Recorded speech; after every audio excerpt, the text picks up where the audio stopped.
¿Apasionado por la tecnología y la innovación? 3 generaciones te llevamos lo más importante y las tendencias del ecosistema digital. Y descubre cómo las distintas experiencias nos unen.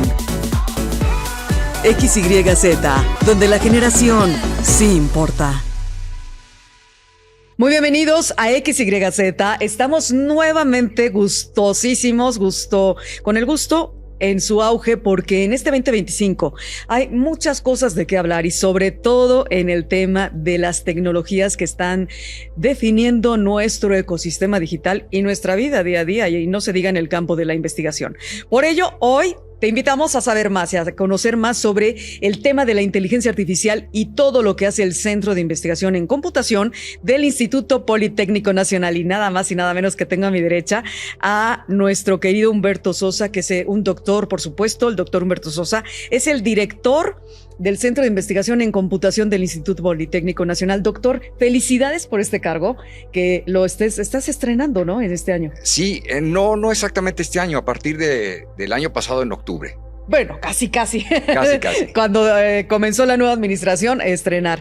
Y toda tu trayectoria en mecatrónica, en robótica, ¿cuántos años llevas en el Instituto Politécnico? En el Politécnico llevo 28 años. 28 años, qué barbaridad. Muchas felicidades, doctor. Gracias por acompañarnos nuevamente de Digital a XYZ. Aquí está el doctor Humberto Sosa. Y a mi izquierda, me da mucho gusto también presentar a otro gran doctor, que es el doctor Ponciano Escamilla, coordinador del programa de posgrado en Ciencia y Tecnología de Inteligencia Artificial, obviamente, y además de la carrera en Ciencia de Datos, que es una extraordinaria carrera, y ahora nos va a explicar de qué va.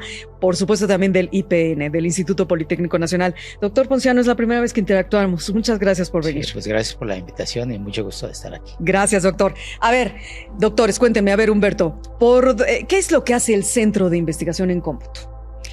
El Centro de Investigación en Ciencias de la Computación lo que hace es, primeramente, desarrollar conocimiento en el ámbito de las ciencias de la computación. Este conocimiento tiene que ser original y, con base en ese conocimiento, derivar en soluciones a los problemas planteados por la sociedad.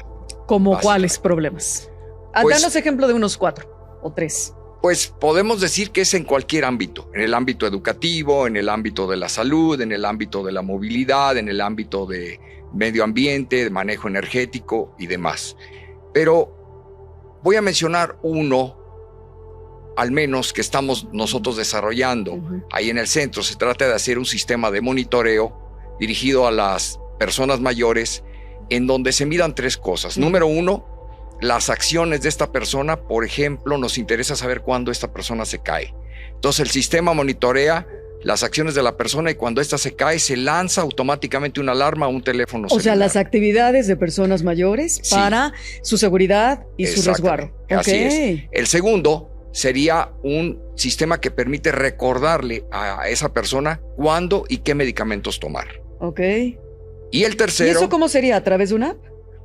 Serían 3 módulos. El primero sería un sistema montado, ya sea en un computador o en un sistema mínimo, que, utilizando cámaras y un motor de inteligencia artificial, permita que esas acciones sean monitoreadas. El segundo sistema sería un sistema más bien mecatrónico, que, utilizando un reloj y el horario que esté programado, le va a informar a la persona: te toca tomarte este medicamento en particular. Y si la persona se quiere tomar otro medicamento por segunda vez, el sistema le va a decir: no, ese ya te lo tomaste. Y se lo dice con voz de... Esa es la idea. Asistente virtual. Así es. Okay. Y el tercero sería un módulo que permite monitorear variables de salud, como son temperatura, frecuencia cardíaca, frecuencia respiratoria, oximetría, presión arterial y demás. Ok. Ahí por la salud vamos a muy buen paso. Porque no cabe duda que la salud digital es lo de hoy, ¿no, doctor Ponciano? Correcto. ¿Cuál es el punto más importante, ya que lo está diciendo el doctor Sosa, de la acción de la inteligencia artificial en estas formas de trabajar, resguardar salud, educación y los otros ámbitos que convergen?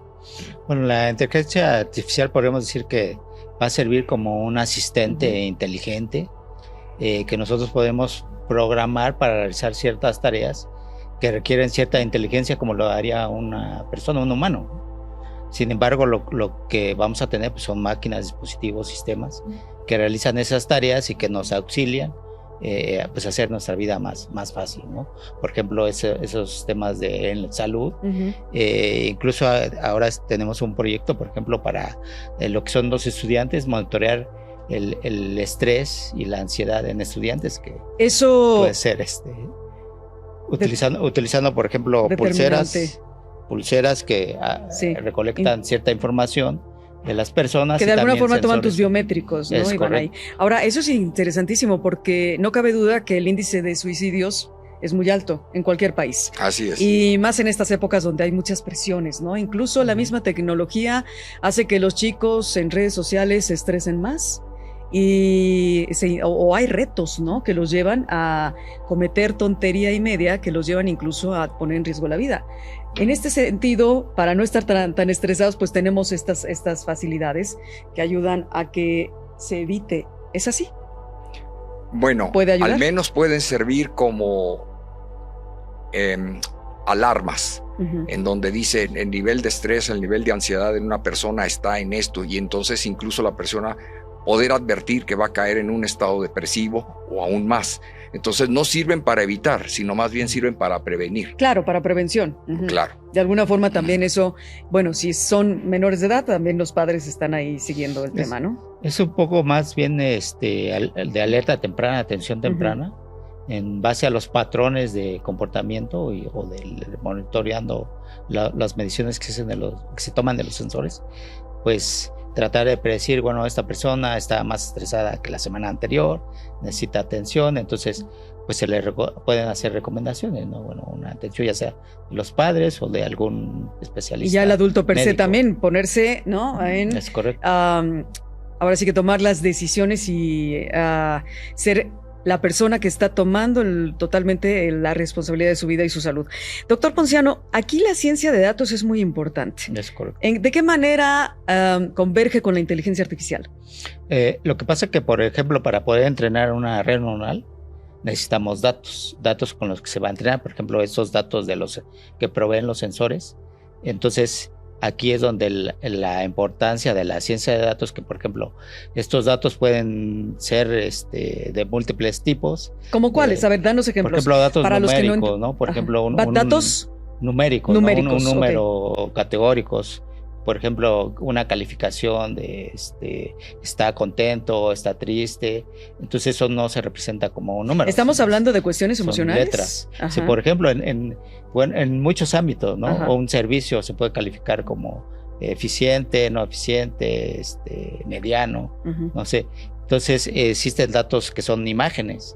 Entonces ahí también entra el procesamiento de imágenes que se tiene. Entonces la manipulación de esos datos a través de la organización, limpieza, análisis estadísticos que ofrece la ciencia de datos, por ejemplo, son importantes. Incluso primero generalmente se hace un análisis de los datos para ya después poderlos pasar a ser utilizados para entrenar una red neuronal, por ejemplo. Ustedes en el Centro de Investigación en Ciencias de la Computación, ¿esos datos los analizan, perfilan y ahora sí que los estás catalogando? Los datos los podemos obtener, como ya dijo el doctor Ponciano, a través de sensores, pero también los podemos obtener de bases, ya sea privadas o públicas, y esos datos numéricos son los que utilizamos como alimento para que un motor de inteligencia artificial aprenda a partir de esos datos a resolver problemas y con base en esas soluciones pueda tomar decisiones en algunas circunstancias, como lo haría, voy a dar otro ejemplo, como lo haría por ejemplo un auto autónomo. Si yo le pidiera a mi auto, llévame a mi trabajo, eso es todo lo que le tengo que decir, y con base en lo que el auto aprendió, él avanzaría, rebasaría, se estacionaría, llevándome con seguridad a mi lugar de trabajo. Tenemos ahora el gran ejemplo de Waymo, con los coches autónomos que están siendo utilizados en 3 estados de Estados Unidos y sirven de taxi. Y vas con el taxista, que es obviamente el auto autónomo únicamente, no hay conductor, y la seguridad, de verdad, yo quedé impactada. Cómo miden perfectamente bien con todos estos datos y toda esta inteligencia artificial de que ustedes trabajan, si va a pasar hasta un perrito, se detiene al tiempo, al momento, y hay personas que me decían, qué miedo subirte a un coche que no tiene conductor, ¿no? ¿Tú qué opinas, doctor? Es una cuestión de aceptación. Cuando hace unos años empezaron a salir los teléfonos celulares, la gente no lo usaba. Ahora el teléfono celular es como cualquier dispositivo que me sirve para satisfacer una necesidad. En unos años, ya en el año 2050, el auto autónomo va a ser un medio de transporte completamente aceptado por la sociedad. Así es. Y ya no nos va a dar miedo no tener un humano al volante, ¿no, doctor Ponciano? A veces hasta es peor. Oye, doctor, cuéntame. Hay muchísimas personas que recuerdan 2019, y se acuerda también Edith Flores, por supuesto, que tuvimos en ese momento la fortuna de hablar de las carreras que estaba lanzando el Politécnico y que era precisamente Ciencia de Datos e Inteligencia Artificial. La matrícula a este año 2025, ¿qué tan nutrida está? ¿Qué tan demandada están estas carreras? Bueno, está bastante demandada. Yo diría que la inteligencia artificial y la ciencia de datos, digamos, están de moda, pero están de moda porque están ya siendo aplicadas transversalmente, yo diría. Comentaba el doctor, en salud, en energía, en movilidad, pues prácticamente ya están en todo, todas las áreas, ¿no? En las finanzas, en la economía.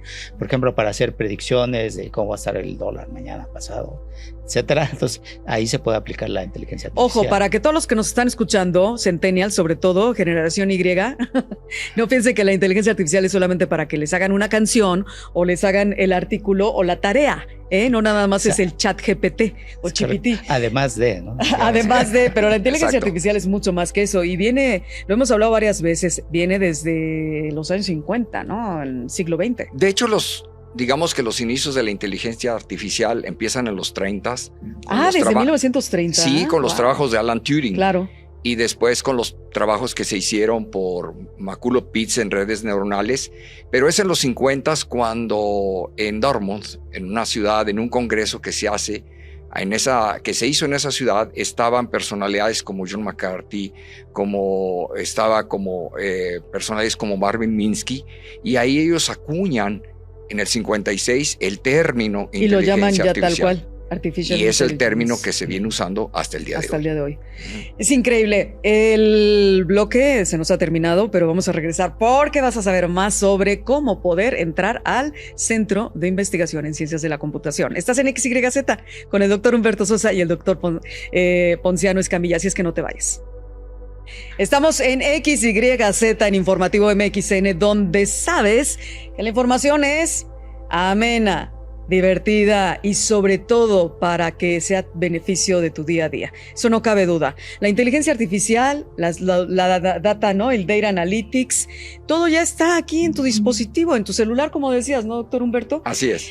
Pero, a ver, cuéntame, en el Centro de Investigación en Computación, ¿cómo puede aplicar a alguien de los estudiantes que nos están viendo o los que quieren hacer una carrera? Bueno, el Centro de Investigación en Computación es un centro que está dedicado a la formación de maestros en ciencias y doctores. Si aquí hay una persona que quiera entrar al nivel de licenciatura, entonces tendrían que entrar, por ejemplo, a escuelas como la Escuela Superior de Cómputo. Pero nosotros nos encargamos de recibir ya licenciados formados o ingenieros. ¿Para qué? Para proveerles del conocimiento para que así puedan desarrollar las capacidades y habilidades específicas para resolver problemas complejos, problemas muy concretos, como ya se dijo, en el área de la salud, en el área del manejo energético, de la movilidad y demás. Entonces, una persona llega y dice, yo quiero entrar, somete su expediente, la persona tiene que pasar una serie de exámenes para poder entrar o no. Oye, y no necesariamente tiene que ser del Politécnico. No, puede ser UNAM, de donde sea. Incluso nosotros tenemos de personas de otros países. Está abierto a la internacional. Ok, entonces, a ver, ¿a qué página pueden acudir para que vayan sabiendo? ¿Cuál es la página del SIC? Yo les sugeriría que le dieran ahí Centro de Investigación en Computación y automáticamente los va a redirigir a la página del SIC. Y ahí vienen las diferentes celdas en donde, por ejemplo, dice maestría en ciencias de la computación, maestría en ciencias en ingeniería de cómputo, doctorado en ciencias de la computación y maestría y doctorado en inteligencia artificial y ciencia de datos. Y ahí se les dan todas las indicaciones a las personas que quieran llevar un posgrado. Aplicar. Muy bien, muy bien. Y esto es en el Instituto Politécnico Nacional, nada más y nada menos. Doctor Ponciano, estábamos hablando de que tú como coordinador de este programa de la inteligencia, de todo lo que es inteligencia artificial y ciencia de datos, ¿cómo ves hacia 2025, 2030? ¿Recuerdas? Recordarán los dos, ¿no? Que la ONU estaba muy apegada a sus 17 objetivos. Que ya no sé si son más de 17 que se iban a ir dando en el 2030 la agenda, ¿no? Pero ahora ya nos mandaron hasta el 2050. ¿Cuáles de esos objetivos, si quieres mencionar alguno que otro, es imprescindible verlo, reflexionarlo y ocuparnos de ello en México?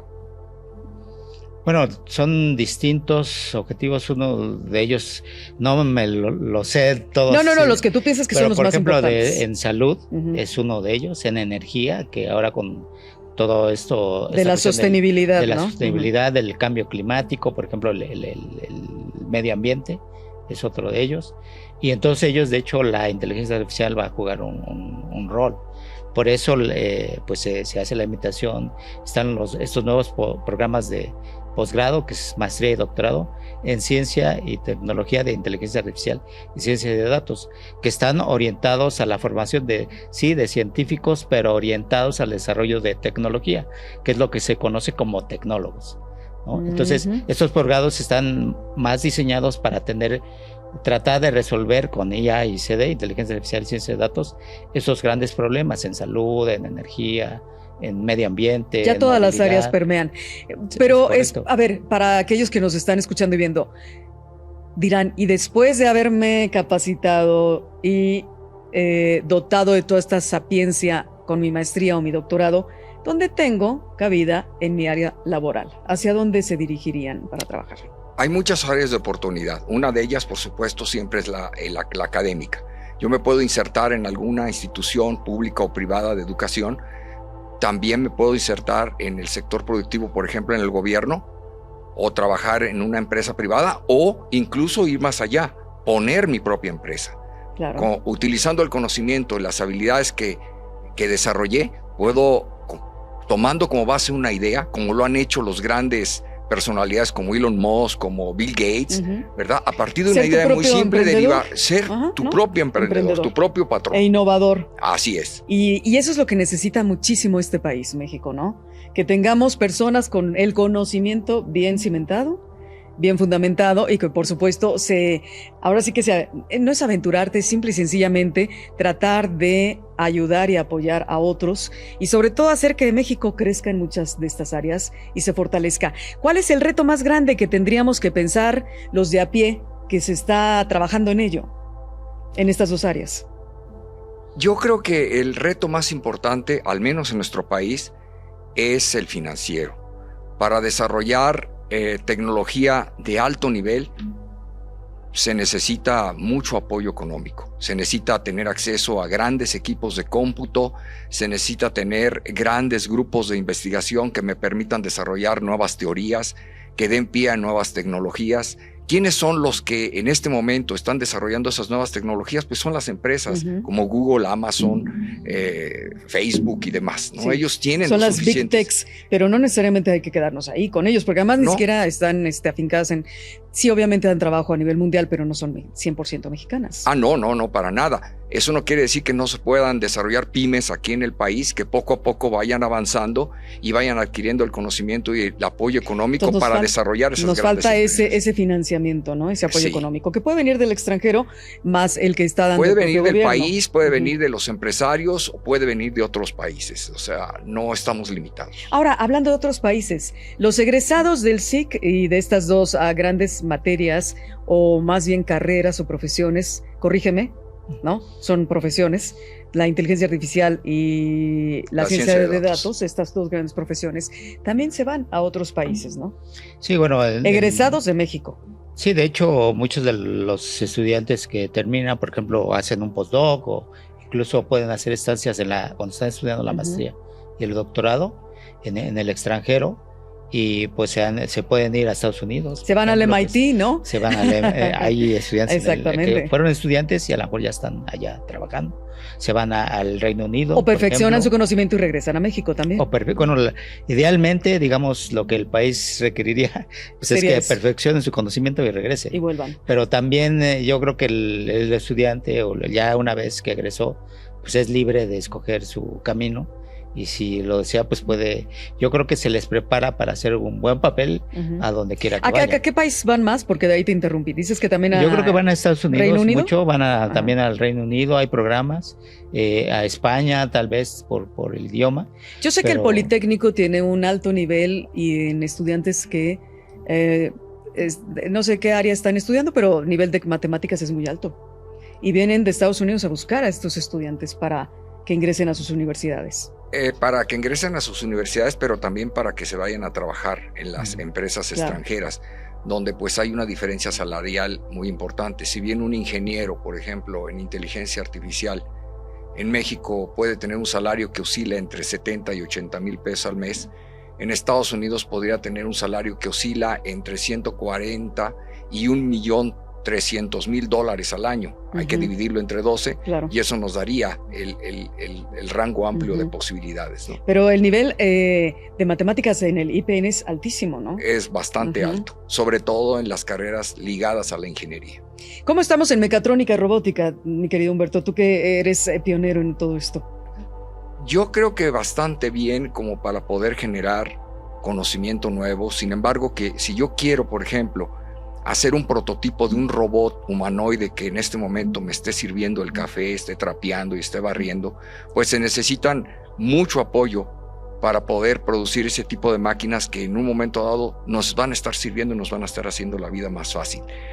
Lo que pasa es que para poder un producto como esos terminados, en el mercado terminaría más o menos unos $30,000. ¿Cuánto tengo que invertir para poder producir ese prototipo? Pues 100 veces más. Pero están los bots ya metidos en el software, ¿no? Sí. Ahí hay mucha robótica también. Y no cabe duda, también me encanta hablar de esto, de cuántos premios genera el Instituto Politécnico Nacional a nivel de concursos de robótica, de torneos de robótica. Han traído muchos premios, ¿no? Sí, constantemente se traen premios, pero una de las cosas que se está haciendo con los estudiantes es incentivarlos a que den el siguiente paso. ¿Cuál es este paso? Que ese conocimiento que utilizaron para construir robots que se pelean entre ellos o que realicen tareas sencillas, pues que ahora los apliquen para desarrollar robots, por ejemplo, que asistan a las amas de casa en sus labores de limpieza, o que, por ejemplo, que cocinen o que hagan las camas. Eso sería muy importante. Es la misma teoría, nada más enfocada en otra dirección. O que asistan a personas mayores también, o enfermos o demás, ¿no? ¿Qué tan la ciencia de datos hacia dónde va, Ponciano? ¿Hacia dónde vamos? Cada vez estamos arrojando más datos, cada vez nos piden más datos, ¿no? Cuando te dicen, esta aplicación es gratis, tampoco es gratis, está tomando datos. Sí, generalmente todas las aplicaciones recolectan datos que después son utilizados, ¿no? Digamos que pues eso tiene pros y contras, pero yo lo vería como un proveer de datos para que después se desarrollen aplicaciones que nos puedan servir, que nos sean más útiles, ¿no? Por ejemplo, el navegar en una ciudad, si ya los datos que están proveyendo todos los usuarios, pues nos puede decir por qué camino no hay que seguir, porque hubo un accidente, etcétera, entonces nos traza un mejor camino si queremos llegar o más seguros. Claro, ya los usamos rápido, ¿no? Con el día a día y ni siquiera nos damos cuenta. Nos damos cuenta. Pero imagínate, por ejemplo, en cuestiones de energética, se nos está acabando el tiempo, pero las redes del doctor Humberto Sosa a mi derecha y del doctor Ponciano Escamilla están ya en pantalla. Sigan todo el trabajo tan relevante e importante que hace el Centro de Investigación en Ciencias de la Computación del Instituto Politécnico Nacional. Doctor Humberto, ¿nos aceptas otra invitación para seguir hablando de esto? Encantado. Muchas gracias por venir y nuevamente felicidades. Ya director precisamente del SIC y a mi izquierda coordinador del programa de posgrado de Ciencia en Inteligencia Artificial y Ciencia de Datos, el doctor Ponciano Escamilla. ¿Las redes en donde más se mueven son las del Poli o tienen sus redes en LinkedIn o por ahí? Sí, bueno, si hablamos de redes locales, tenemos una red, por ejemplo, en donde el doctor es el coordinador, la red de robótica y la red de inteligencia artificial y ciencia de datos. Eso es a nivel local, pero nos movemos también en las redes sociales. ¿En cuáles? ¿En dónde te mueves más? Yo me muevo más en Facebook. En Facebook. Ok, ¿cómo? ¿Arroba? H. Sosa. H. Sosa, con doble S Sosa. Sosa. ¿Y el doctor Ponciano en cuál te mueves mejor? Bueno, en Facebook, básicamente. ¿Arroba? La red me parece que es P. Jorge E.A. La ponemos en la descripción del capítulo, del episodio, ¿qué te parece? Para que de ahí lo tomen. Gracias, Edith Flores, gracias a Víctor, que nos está apoyando, por supuesto, también en todo el momento de toda esta sinergia con las cámaras. Mira, aquí está la inteligencia artificial, la robótica, ¿ves? Sí, en este veo. fabuloso está, foro y set, mejor dicho, de Informativo MXN. Y síguenos en las redes de Informativo MXN, estamos en todas. Y XYZ seguirá entregándote más temas como estos. Humberto, un placer. Gracias, doctor Ponciano. Gracias a ti. Conectamos en la siguiente. Soy Rocío Brauer, @Rocío Brauer.